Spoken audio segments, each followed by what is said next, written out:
Welcome to the audiobook version of The Spirit of Massage, as presented by Moving Crafts. The Spirit of Massage, Part 1, Introduction. Learning the professional practice of massage involves two main components: technique for massage and philosophy of massage.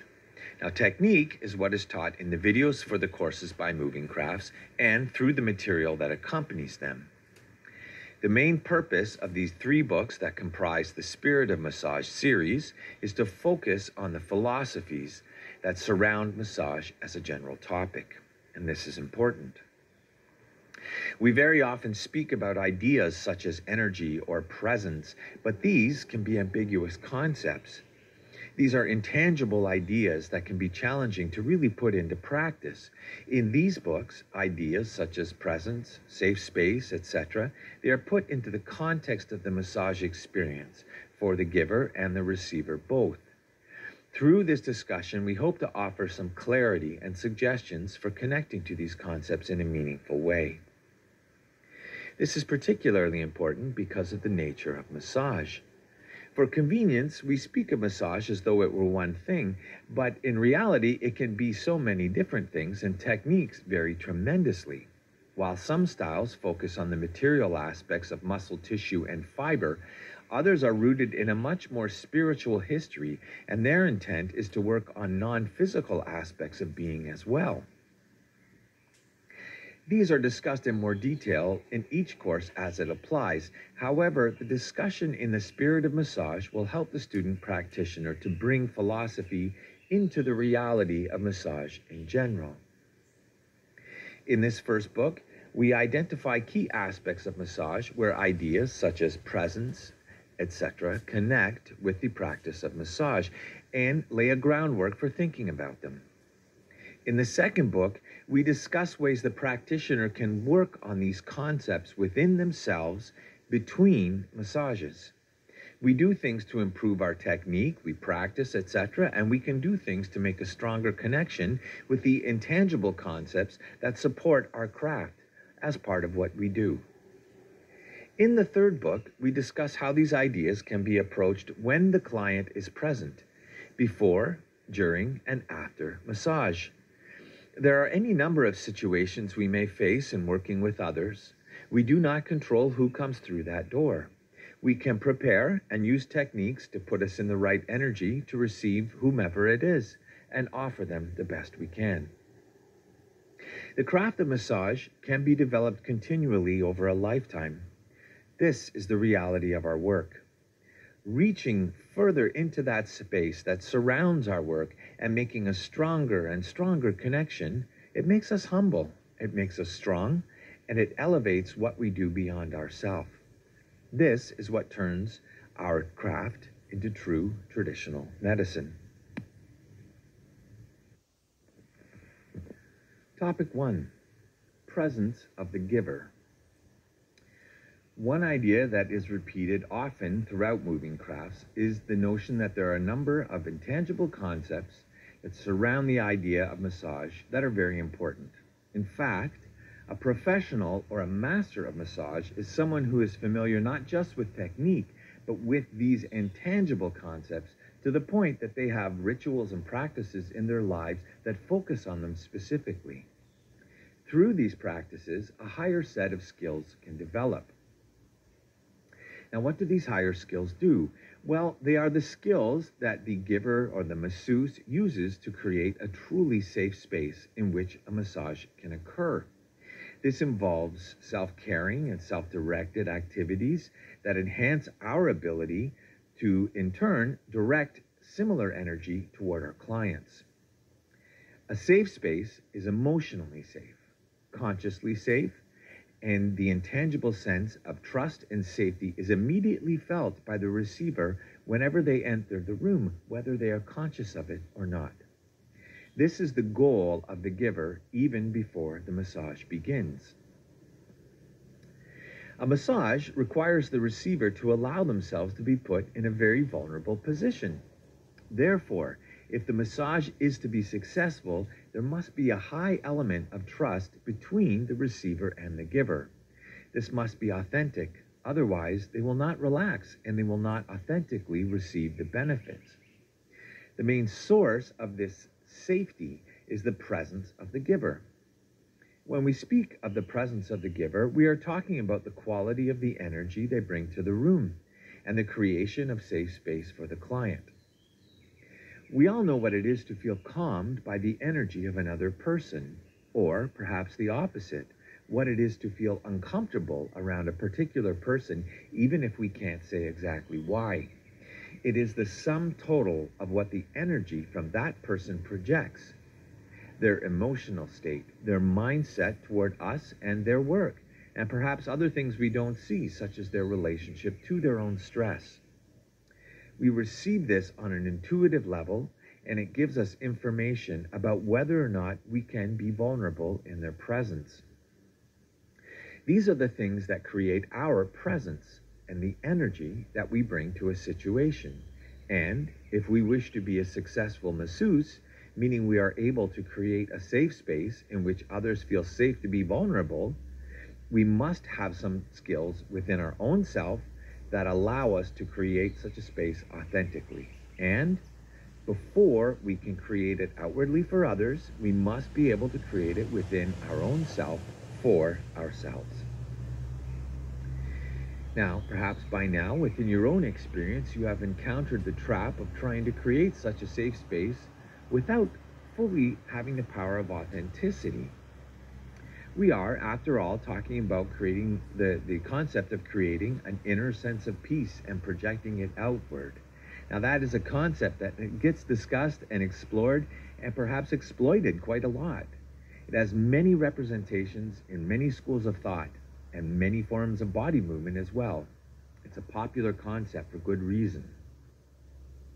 Even further, there is a very common trap associated with this idea that is remarkably easy to fall into.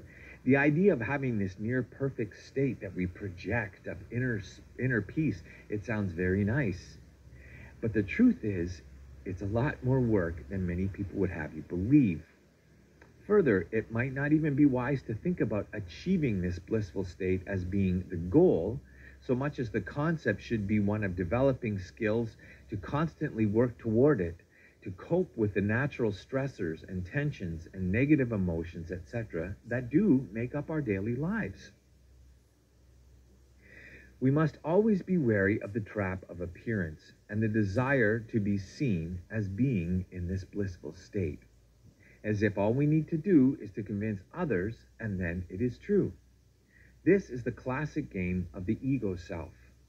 Authenticity, in contrast, is the drive to better our inner skills to deal with this moment, whatever it brings, and to move toward this inner peace, regardless of what it looks like on the outside, to whomever. So, bringing it all back to the point, which is creating a safe space in which vulnerability can feel safe and a massage can truly be successful, there is no value in trying to project something that is not authentic. It is not important that the receiver see us as being in some way more or better than they are. In fact, this is a terrible error. The last thing the receiver should feel is that they are anything other than entirely equal to the giver in the room. They may appreciate our skills, but they should perceive no arrogant beliefs from us that this makes us better. We cannot succeed if we hold the delusion that we are anything greater than anyone else in the eye of our Creator. This is a clear sign that the ego is using this concept to hide behind, and frankly, it's going to ruin everything because it always does. Now, there is a great deal more to this discussion. The purpose of including it here is just to relate to the intangible work of creating safe space in which a massage can be deeply received, because vulnerability is safe to feel. It will require that the giver, the masseuse, invest in conscious activity privately in between massage so that the necessary skills are already present and they already know how to flex when the moment for massage and creating safe space arrives. You only need to know the practices and to practice them, and they will eventually work for you. The only wrong thing you can do is to fall into the belief that you must be perfect, which is impossible. And then you become so worried about the impressions that you will probably freeze up and fall into the trap. But even this is no worry. It can happen to anyone. Once you realize you're in that trap, all you need to do to escape it and return to your space, to your practice, and to your authenticity is to recognize it. In Book 2, we will come back to this concept in terms of how the masseuse can use some simple reminders and practices to develop and strengthen this skill within themselves between massages. And in Book 3, we talk about how to utilize this to create and keep a safe space for others during the experience of massage. Know that above all, through these skills and through the development of presence, you really find the seat of power for creating safe space. And as much as there are more topics to explore and discuss, this is likely the most important one we have in the spirit of massage. Thus, we have taken some extra time for it today. But it is entirely within your grasp and your human abilities to achieve all that has been described here in terms of authenticity and presence.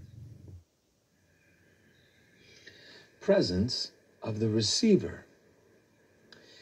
There are a few reasons why the presence of the receiver should be considered. First of all, yes, they are the client, so they're important. But what is important about the receiver is to consider the experience from their perspective and to know that it will inevitably be different than yours. As simple as that sounds, it is important to think about. Further to that, other than accommodating any individual needs they may express, your job is to facilitate the massage and otherwise just allow them to have whatever experience they have. Now, why is that important? Well, a massage, like many other things, occurs on many levels. Some of the levels are more conscious and consciously in our control. The client selects the kind of massage they want. They may communicate directly about areas or needs of their body to be paid attention to or avoided. The giver and receiver will talk, and many important things will be communicated and take place on this very conscious level. However, we as humans absolutely interact and engage ourselves, each other, and our world on more subconscious and nonverbal levels. A lot can take place and be exchanged between people with no words being exchanged. A massage is, in essence, a transformative experience for the receiver. It might not be a life-altering transformation, but on a small scale, they are processing the physical stress that is being released and whatever is contained within that stress. Often, it is of a deep and personal nature, and it can be stemming from their history. All of that can occur in a massage, even subconsciously. So what does this mean for the giver?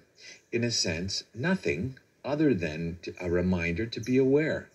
Know that the end result of the massage is the experience of the receiver, even though you as the giver will have one as well. These are separate. Your responsibility is to listen to what they might say and to accommodate, but otherwise your job is to focus on your practice, on your experience of the massage, and to be present without judgment. Now, the giver practices knowing their own energy and how to leave the parts that don't belong in the studio outside the door. The receiver has no such obligation and may or may not have any skill for doing that. Know how to listen to what is communicated, but otherwise just be passively present with whatever else the receiver brings through their energy and their mindset, knowing that this is simply their experience and the one they need to have. Whatever they bring must somehow need to be there. So let it exist without judgment and do not let it distract you from your work.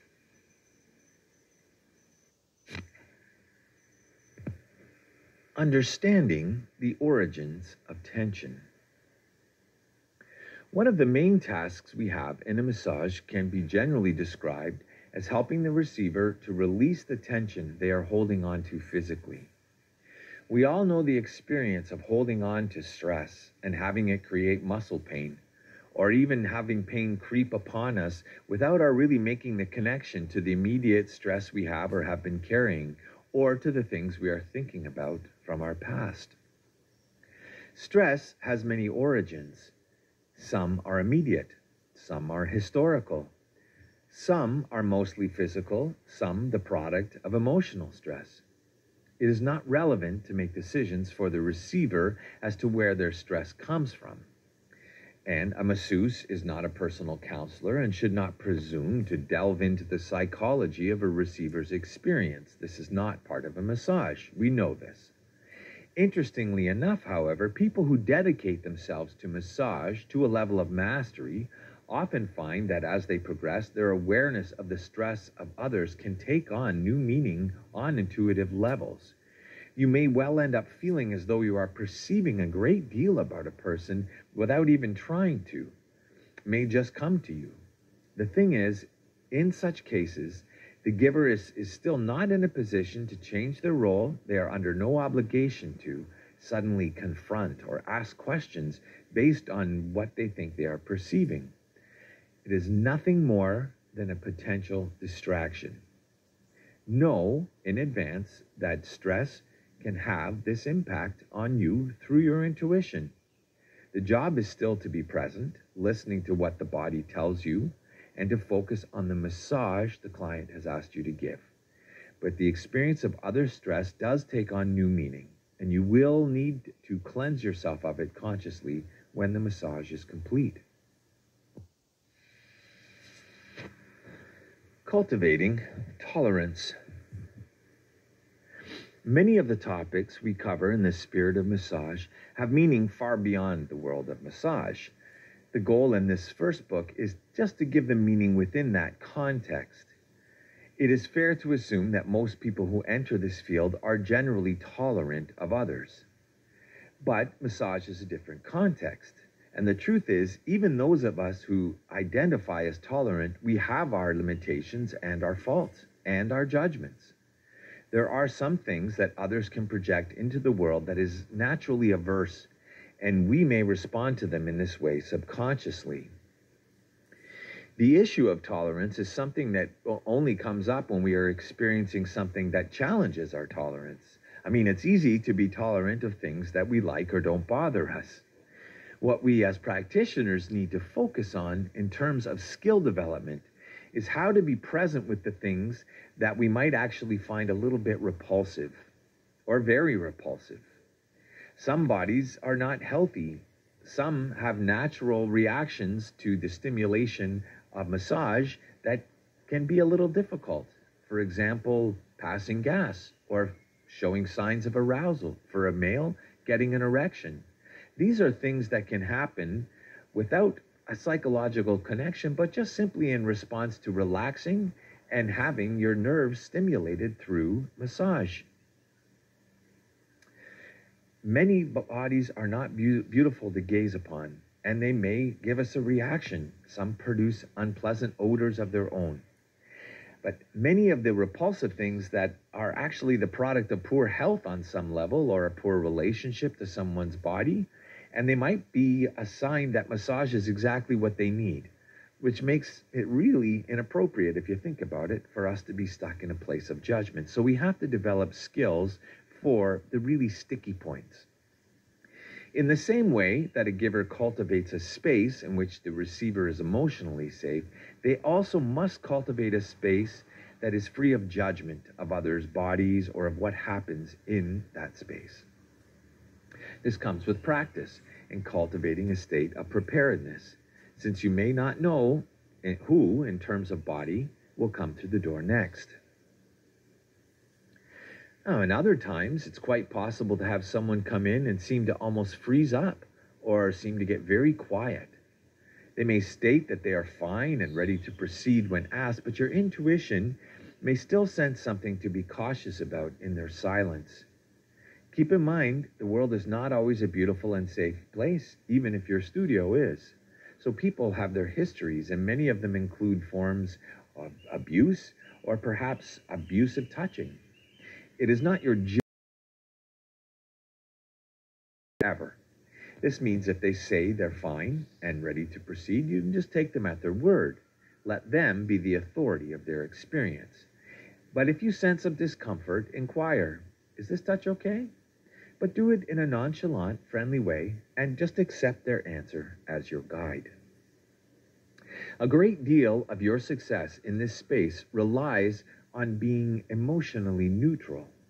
Do not pry or judge, but be ready to respond with friendly, non-judging energy to their direction and move on, being sure to project no frustration or dissatisfaction with them regardless.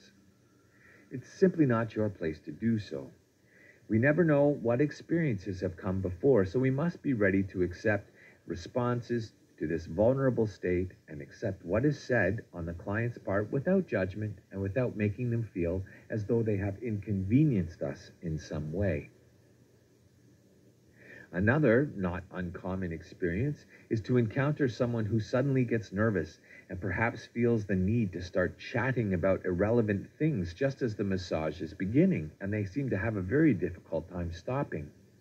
People have all kinds of nervous responses, and sudden, incessant chatting can simply be one of them. This, too, requires nothing more than an accepting and non-judging energy from you. You and they are not in the room for a conversation, so don't follow them down the garden trail, so to speak, and continue to engage their conversation. Just be calm, pleasant, and most of all, remain focused on the massage. Let them talk themselves out if they need to.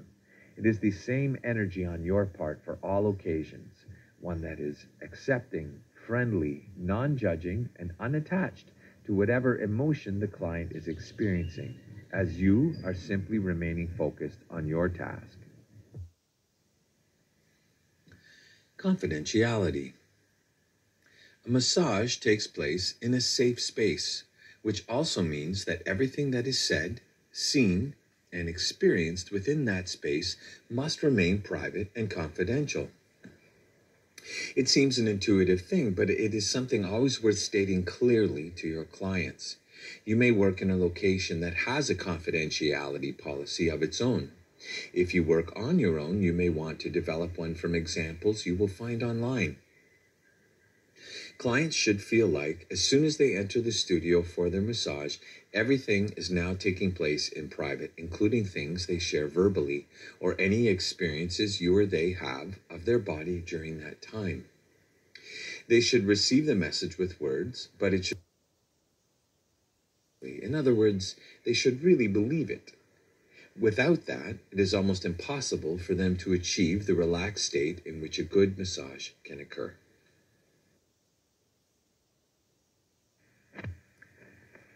Energy and flow, synchronizing with the receiver. Now, this is one of the more interesting topics and ultimately experiences for the professional masseuse. In the introduction of these various ideas in this book, the aspiring masseuse is invited to create a file for themselves, even in their own mind, with these titles written on them, and your own experience will be what fills those files. For some, the topics or the files will fill quickly. You will already have some experience with confidentiality and communication or tolerance, so it will not take time to integrate these topics with your own experience as a masseuse, and that is the value of this. The idea of finding a visceral sense of flow with your client, and one through which you feel your movements are being advised and informed, well, that's going to take a little bit more time. Many of the topics here involve experiences that go beyond words and are very much focused on what we are calling transcendent experiences, specifically because they are energetic and have meaning in experience that words do not really capture. Finding yourself in a synchronized flow with the energy of your client, that is definitely one of those things. In this first book, the aim is to just introduce the topics, to get you thinking about them, and to create a certain language around them, and allow the aspiring professional to create these files for themselves that they can fill over time. In subsequent books, more of a how-to is used to the extent that it can be. However, Synchronizing yourself with the energy of your clients will likely be an experience you have on your own, and you may suddenly start finding yourself having that after a period of time. It is something that is more likely to arise when you aren't thinking about it directly. In fact, not at all. At that point, simply knowing that this is a common experience for a dance professional, it gives you a context in which to understand the experience we're having. At that point, the knowledge shared on this topic across the 3 books will become more valuable. Self-care for the masseuse. Now this is a very important topic, and likely one that you will overlook at some point until it catches up with you. And that is a common experience for the giver. For some reason, it is common for people of a giving type to ignore some of their own needs until they get really pressing. Often we are people who forget the simple things for ourselves, even though we are excellent at reminding others why they are so important. A professional will respect the reality that, if you aren't functioning well, you cannot deliver good things to your clients. Further, if your health deteriorates to the point of being infectious in some way, you cannot massage clients without violating an important ethic. To knowingly expose your clients to the possibility of infection is a violation of the oath to do no harm. You are not a medical doctor, but you are involved in the physical safety of your clients, and you are responsible for that. A proper self-care regime for the professional will include items that speak to the health needs of mind, body, and spirit. Massaging is hard on the body of the giver, make no mistake. Being around other people's energy can cause you to absorb things unknowingly. Having a mental or meditative set of practices can help cleanse you of these things. There are many basic practices that will be invaluable. At this stage, it is important to recognize that your needs will be important. If you don't take care of them, you are neglecting the most important piece of equipment that you need for your profession, a healthy self. Care of the studio and equipment. Now, this is one of the easier topics and perhaps a friendlier one to end on. The reason to keep your space and your equipment in good care are obvious. They communicate a lot to your client. No one wants to disrobe for a dirty massage table. But they also send subtle messages about the overall level of care you are bringing to your profession. Well cared for equipment will also last longer and make your investment more profitable. However, more than these things, the very practice of consciously cleaning and caring for your equipment can be seen as a practice in self-respect. Sometimes there is a remarkable boost that you can give your own self-esteem just by watching yourself take extra good care of something important to you. It sounds odd, but it can be very effective, adding yet another reason to make the care of your space and your equipment a priority. This concludes our audio version of The Spirit of Massage Book 1. Please join us for Books 2 and Books 3.